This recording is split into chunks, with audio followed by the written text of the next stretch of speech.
আসসালামু আলাইকুম। এটিএন বাংলা সংবাদে সবাইকে স্বাগত জানাচ্ছি। আমি শামীমা আক্তার।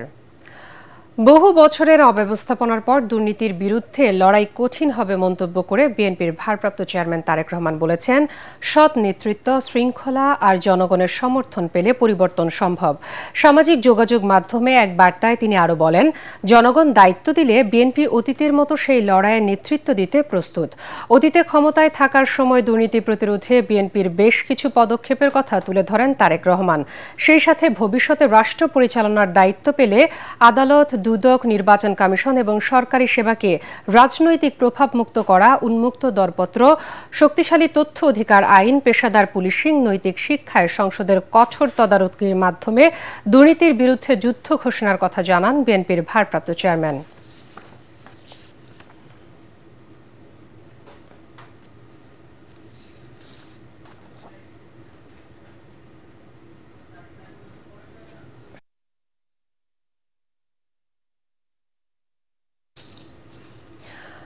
২৪-এর ১৮ জুলাই গণমাধ্যমকে ব্যবহার করে সারা দেশের সামনে আন্দোলনের সমন্বয়কদের ভিলেন বানানোর চেষ্টা করা হয়েছিল। জুলাই আন্দোলনে রংপুরের শিক্ষার্থী আবু সাইদ হত্যা মামলার আন্তর্জাতিক অপরাধ ট্রাইব্যুনালে দেয়া জবানবন্দিতে এই কথা বলেন জুলাই যোদ্ধা এবং অন্যতম সমন্বয়ক হাসনাত আবদুল্লাহ। এ মামলায় রাষ্ট্রপক্ষের ২২তম সাক্ষী হিসেবে সাক্ষ্য দিয়েছেন তিনি। বাংলাদেশে স্বতঃস্ফূর্তভাবে বিক্ষোভ মিছিল হয়। সেই বিক্ষোভ মিছিলে রংপুরে আবু সাইদকে ক্যাম্পাস কম্পাউন্ডে গুলি করে হত্যা করা হয় এবং চট্টগ্রামে আমাদের ওয়াসিমকে, ছাত্রদলের ওয়াসিমকে কিভাবে নৃশংসভাবে হত্যা করা হয় ছাত্রলীগ গুলি করে। আবু সাইদ থেকে ওয়াসিম এবং সেদিনে সারা বাংলাদেশে ৬ জন শিক্ষার্থীকে গুলি করে হত্যা করা হয়। নতুন বাংলাদেশ প্রতিষ্ঠায় নারীরা পথ দেখাবে বলে প্রত্যাশা জানিয়েছেন প্রধান উপদেষ্টা ডক্টর মোহাম্মদ ইউনূস। রাজধানীর ওসমানী স্মৃতি মিলনায়তনে রোকেয়া দিবস উপলক্ষে আয়োজিত অনুষ্ঠানে প্রধান অতিথির বক্তৃতায় তিনি একথা বলেন। এ সময় প্রধান উপদেষ্টা বেগম রোকেয়ার দেখানো পথে সমাজের প্রতিটি স্তরে নারীর ক্ষমতায়ন নিশ্চিতের তাগিদ দেন। মহিলা ও শিশু বিষয়ক মন্ত্রণালয়ের উপদেষ্টা শারমিন এস মুর্শিদের সভাপতিত্বে আয়োজিত অনুষ্ঠানে নারী জাগরণের অবদান রাখায় এবছর ৪ নারী ব্যক্তিত্বকে রোকেয়া পদক প্রদান করা হয়। এরা হলেন গবেষণায় রুভানা রাকিব, শ্রম অধিকারের কল্পনা আক্তার, মানবাধিকারের নাবিলা ইদ্রিস এবং ক্রীড়ায় ঋতুপর্ণা চাকমা। গণ অভ্যুত্থান পরবর্তী নারী সমাজ সেটা ভিন্ন নারী সমাজ, নতুন বাংলাদেশ গড়ার নারী সমাজ। এদের মাধ্যমেই এই নতুন বাংলাদেশের যাত্রা শুরু। তারা শুধু নারীদের নয়, সবাইকে উজ্জীবিত করে। সেই জন্য তাদেরকে উঁচু করে ধরে রাখা আমাদের জন্য এত দরকার। বেগম রোকেয়া কদ্দূর এগিয়ে দিয়ে গেছে, আমরা অনেক দূর নিয়ে যাবো। আর কিছু করতে না পারি, স্বপ্নটা তো দেখতে পারি।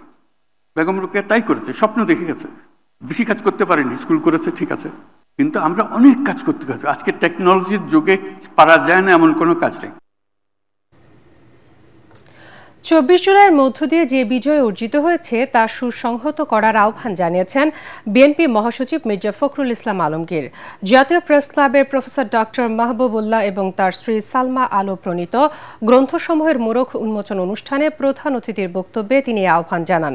এ সময় মির্জা ফখরুল বলেন, ভিশন ২০৩০ বইটির মূল ভাবনা ছিল প্রফেসর মাহবুবুল্লাহর দেশকে একটি গণতান্ত্রিক রাষ্ট্রে রূপান্তরিত করা এবং রাষ্ট্রকে এগিয়ে নেয়ার ক্ষেত্রে তার চিন্তা চেতনার ভূমিকা অত্যন্ত গুরুত্বপূর্ণ এবং অনবদ্য।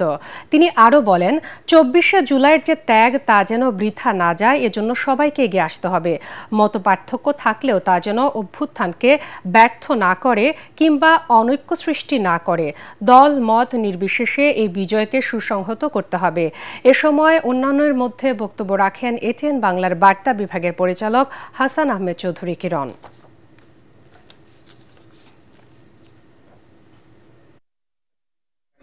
তোমার তুলনা যদি বলি ভুল তবু হবে ভুল, তুমি তোমার তুলনা।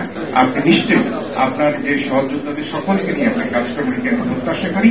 মাওলানা ভাই প্রতিটি এলাকার মধ্যে একটা জিনিস লক্ষ্য করবেন সবাই, যে তিনি তার এলাকাতে সবসময় এই দেশের কথা, মানুষের কথা, কৃষক শ্রমিকের কথা, সমাজ পরিবর্তনের কথা, দেশটাকে পাল্টে দেওয়ার কথা বলেছেন।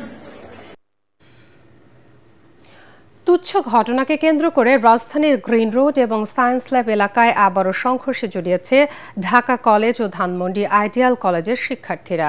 সকাল 11:30টার দিকে এলাকায় ধাওয়া পাল্টা ধাওয়া, ইটপাটকেল নিক্ষেপ এবং উত্তেজনা ছড়িয়ে পড়ে। শিক্ষার্থীরা রাস্তায় টায়ার জ্বালিয়ে আগুন ধরিয়ে দেয়। এ সময় ঢাকা কলেজের বিজয় 71 এবং শঙ্খনীল নামের শিক্ষার্থী পরিবহনের দুটি বাস ভাঙচুর করে আইডিয়াল কলেজের শিক্ষার্থীরা। এতে বেশ কয়েকজন শিক্ষার্থী আহত হয়। এ সময় পথে চলতি মানুষ এবং দোকানীদের মাঝে আতঙ্ক ছড়িয়ে পড়ে। পরিস্থিতি নিয়ন্ত্রণে বিপুল সংখ্যক পুলিশ মোতায়েন করা হয়েছে। সংঘর্ষকে কেন্দ্র করে এখন এলাকায় থমথমে পরিস্থিতি বিরাজ করছে।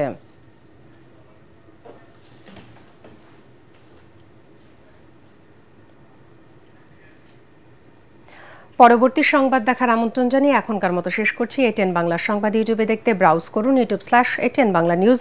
সাথে থাকার জন্য ধন্যবাদ সবাইকে।